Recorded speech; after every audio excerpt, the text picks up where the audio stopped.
I did not raise my voice.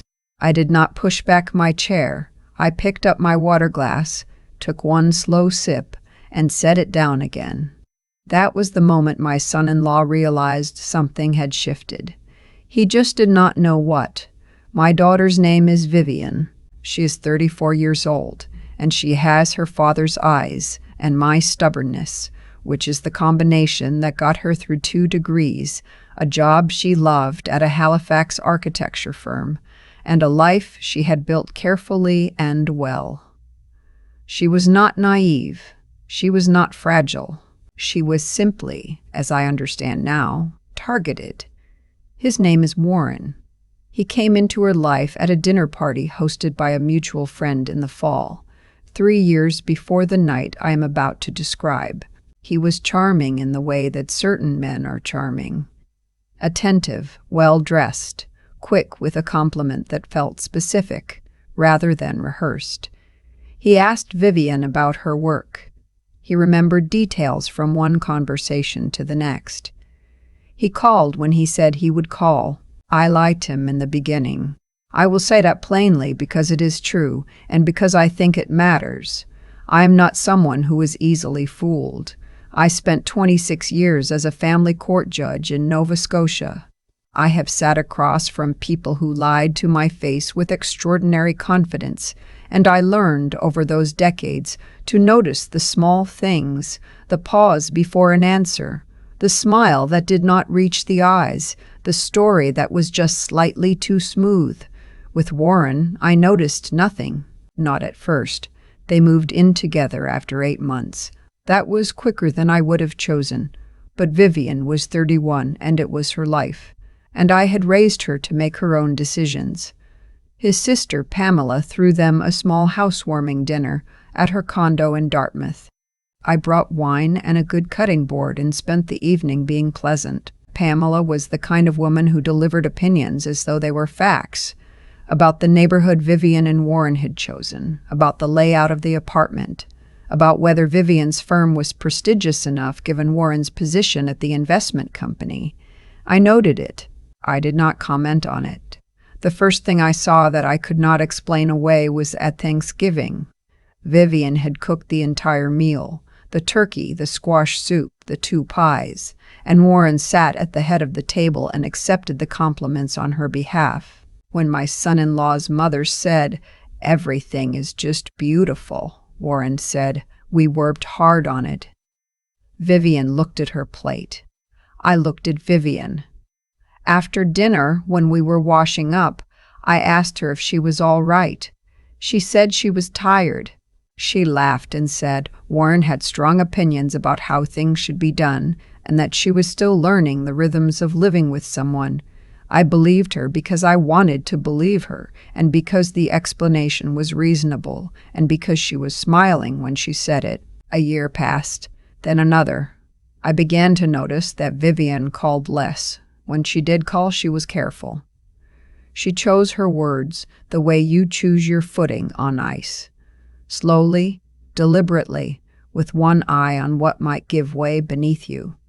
She stopped talking about the projects she was working on. She used to tell me everything about her work, the buildings she was restoring, the clients who drove her mad, the small victories that she celebrated with a good bottle of wine and a call to me on Friday evenings. That stopped. When I asked, she said work was fine, just busy. Warren kept her schedule very full. The summer before her 34th birthday, she came to visit me alone for a weekend. Warren was at a conference in Toronto. I made her favorite, fish chowder and biscuits, and we sat on the back porch and talked for a long time. She seemed lighter. She laughed more than she had in months. On the Sunday morning, I was up early making coffee, and I heard her on the phone in the guest room. The door was not fully closed. I was not listening deliberately, but the house is small, and her voice carried. She was explaining to Warren what she had eaten for dinner the previous night. Not in the casual way you recap a weekend to a partner. In a careful, itemized way, like someone accounting for expenses to a manager. I stood very still in the kitchen. When she came downstairs, her face had changed. The lightness was gone. She was back to being careful. I did not say what I had heard. I had learned, over many years on the bench, that the worst thing you can do when you suspect something is act before you have enough to go on. You wait. You watch. You gather. Her birthday was in February. She turned 34 on a Thursday, and Warren arranged a dinner for the Saturday, a restaurant in downtown Halifax that he had chosen, a guest list that he had determined, a table of 8 that included his sister and Pamela's husband, and 2 couples from Warren's office, 3 people from Vivian's life, 5 from his. I drove in from Wolfville that afternoon. The weather was what February in Nova Scotia always is, gray, with that particular cold that does not so much chill you as exhaust you. I arrived at the restaurant early. Vivian was already there, standing near the bar in a green dress I had not seen before. She looked beautiful. She looked tense. We were seated. The evening began pleasantly enough. Warren ordered wine for the table without asking preferences. I noticed the couple across from me, both from his firm, deferring to him in that particular way that told me he was the kind of man who expected it and had trained people to provide it. Vivian spoke when she was spoken to. She smiled. She agreed. The menus came. Vivian was reading hers, and she said to Warren quietly that she was thinking of the salmon. She said it the way you would to a partner, conversational, soft, just sharing a thought. He looked at her over his menu and said, "You always pick the wrong thing. I'll order for you." The table went quiet for exactly 2 seconds. Pamela laughed. It was a specific kind of laugh, practiced and dismissive, the kind that has been used so many times it no longer requires a reason. She said, "Some women need a little direction at a dinner table. There is nothing wrong with that." I set down my menu. I looked at my daughter. She was looking at the tablecloth. Her jaw was set. She did not look embarrassed. She had moved past embarrassment months or years ago into something much worse, which is acceptance. That was what I saw, not a woman who was hurt by what had just been said. A woman who had already decided that this was how things were. I picked up my water glass. I took one slow sip. I set it down. Then I excused myself to use the restroom. I did not go directly to the restroom. I went to the small corridor near the coat check, which was quiet, and I took out my phone. I called my colleague Helena. We had worked together for 11 years. She had moved from family court to a senior position with Nova Scotia Legal Aid, and she knew every domestic case resource in the province, and she also knew people in the parts of the system that Warren would not see coming. We spoke for 4 minutes. When I came back to the table, I sat down, unfolded my napkin, and picked up my menu as though nothing had happened. Warren had already ordered for Vivian. She was drinking her wine and looking at the floral arrangement in the center of the table.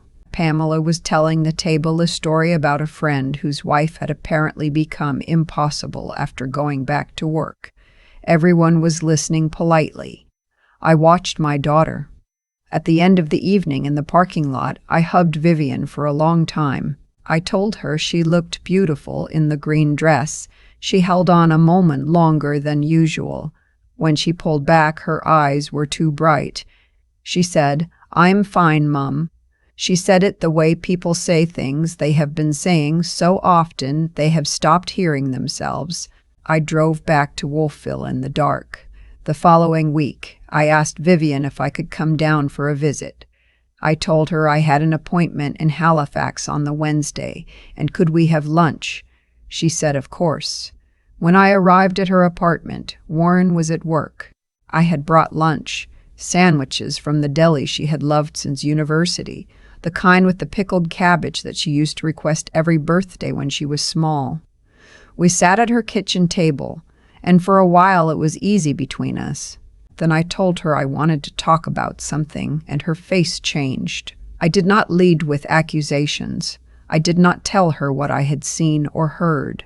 I told her that I had been worried about her, and that I had noticed she seemed unhappy, and that she could tell me anything. I said it simply, and I said it once. She was quiet for a long time. Then she told me. It came out not in a single rush, but in pieces, the way water finds its way through old walls, slowly, and then all at once. She told me about the phone check-ins, about the way he monitored the household credit card and questioned purchases she made, a book, a lunch with a colleague, a haircut she had not pre-approved. She told me that her paycheck went into a joint account that he managed, and that she received a monthly allowance for personal spending, a fixed amount that he had set without her input in the first year of their living together, and that had never been discussed since. She pulled up her sleeve. There was a bruise on her upper arm. It was shaped like a grip, 4 fingers and a thumb. Clear enough that I did not need her to explain it. She said it had happened a week ago. She said it was the 3rd time something like that had occurred. She said each time he apologized, and each time she believed the apology, and each time she told herself it was not what it looked like. I looked at the bruise for a moment. Then I asked her, very calmly, if I could take a photograph with my phone. She looked at me. I said, "You do not have to do anything today. I am not asking you to do anything today. I just want to have it." She let me take the photograph. We talked for another 2 hours. I did not tell her about the call I had made from the restaurant corridor. I did not tell her what I had put in motion, because there was nothing yet to tell. I had only made one call, and made clear to Helena that I was not yet asking for anything official, only for information and options. I wanted to know the landscape before I asked my daughter to walk through it. What I told her instead was this. I told her that I was her mother. I told her that whatever she decided, whatever pace she chose, whatever path, I would be beside her. I told her that this apartment, this man, this arrangement, was not the fixed condition of her life, no matter how fixed it had come to feel. I told her that I had watched many women and many courtrooms come to understand that the life they were living was not the only life available to them, and that the first moment of understanding was the hardest, and that she had already had it. She cried. She had not cried in front of me in years. I drove home. I called Helena again. I gave her what I had: dates, the photograph, Vivian's account of the 3 incidents, the financial control, the monitoring. Helena connected me with a family law colleague who had handled cases with this profile before. She also reached out, quietly, to someone at Warren's firm, not to interfere with his employment, but because Helena had handled legal work for that firm years earlier and knew exactly who the right person was to receive certain information. This was not my official role. I was not acting as a judge. I was acting as a mother who knew how institutions worked and which doors opened from which side. Over the next 6 weeks, Vivian and I spoke every day. She was not ready immediately. The text Thursday morning, while I was repotting Marath. The text imanum, and they my rishbinminent mal through this kind of situation. There is no switch. There is a slow process of a person reconstructing their own sense of what is real, reclaiming an understanding of themselves that has been quietly and methodically dismantled over years. Vivian needed to arrive at her own decision.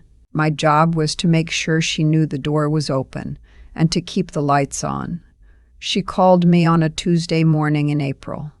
She said she was ready. She said she had packed a bag and she was at her colleague Renata's place in Dartmouth, and could I come? I was in the car in 12 minutes. She stayed with me in Wolfville through the spring. The firm gave her a temporary remote arrangement while things settled, and she worked from my spare bedroom with the window that looks out over the valley.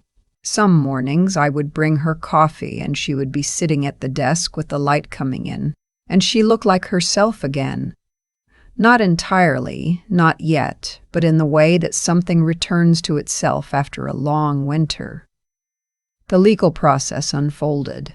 I stayed beside it without being inside it, because it was her case and her life, and she needed to be the one holding it. What I was able to do was help her understand the process, the language, the options, and what was realistic and what was not. That knowledge, which I had spent a career accumulating, turned out to be exactly what she needed from me. Not direction, but translation. She made every decision herself. Warren, it emerged, had done this before. His previous long-term partner, a woman named, I will not use her name, had a restraining order from 2 years prior that had never been connected in any formal way to his name in Vivian's circles, because she had moved to Ontario and the information simply had not traveled. It traveled now.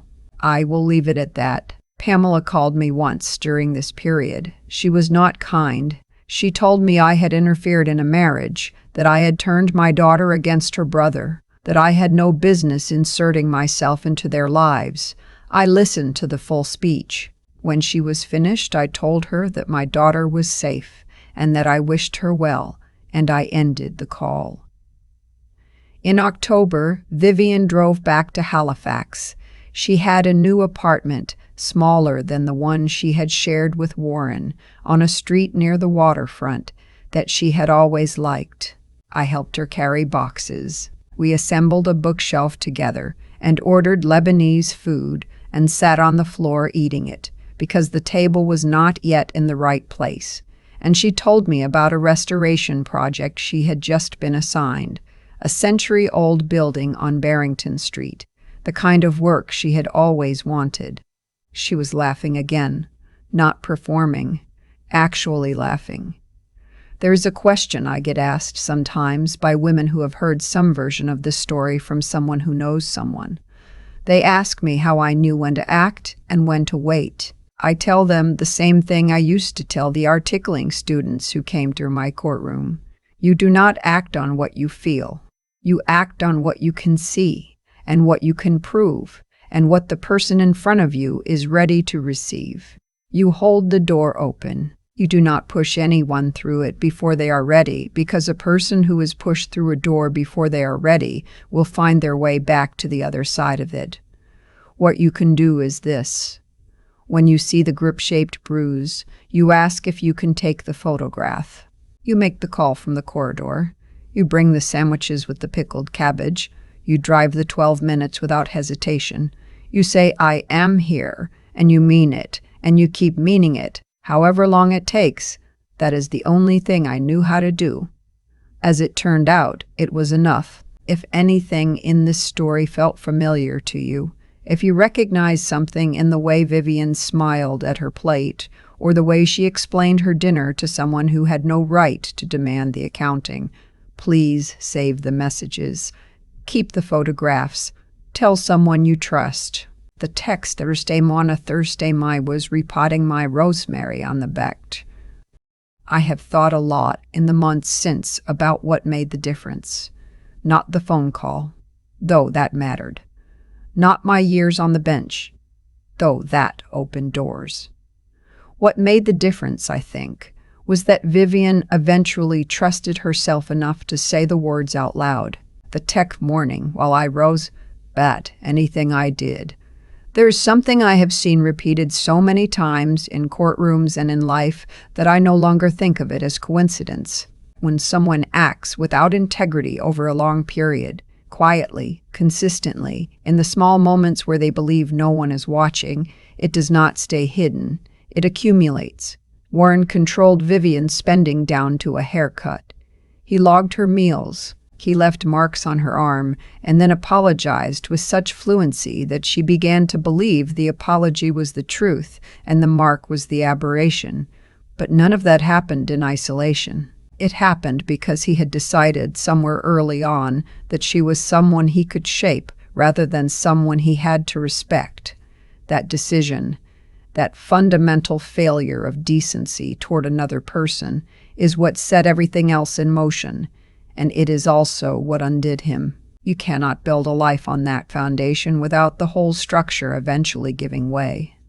Vivian is one of the most capable people I know. She always was. But capability is not armor, and intelligence does not protect you from someone who is patient and deliberate about wearing it down. What I had to watch over those 2 years was my daughter's judgment being slowly separated from her. She stopped trusting what she saw. She stopped trusting what she felt. By the time of the birthday dinner, she had stopped trusting that she had the right to choose her own meal, getting that back, her own sense of what was real, her own voice, her own certainty that she had the right to take up space. That was not my work to do. I could hold the door open. I could bring the sandwiches and sit with her in the kitchen and say, "I believe you." But the rebuilding was hers, and she did it. She did it methodically and without self-pity, the same way she has always approached hard things, by deciding it was possible and then doing the next necessary thing and then the one after that. I watched her find her footing again over those months in Wolfville, and I will tell you honestly that it was one of the most moving things I have ever witnessed. Not because she was dramatic about it, because she was so quiet and so steady. What I want to say to anyone sitting with something that feels like what Vivian was carrying is this: the situation you are in did not begin with one large event. It began with small decisions, someone else's decisions about who you were allowed to be, and it built slowly, and it can be dismantled the same way, slowly, one true thing at a time. Tell someone you trust. Let them bring the sandwiches. You do not have to have it all figured out before you say the first word. And to the mothers, the fathers, the friends who are watching someone they love disappear a little more each year, your steadiness is not nothing. Your presence is not nothing. Keep the lights on. Say, "I am here," and mean it, and keep meaning it. That is enough. As it turns out, it is exactly enough.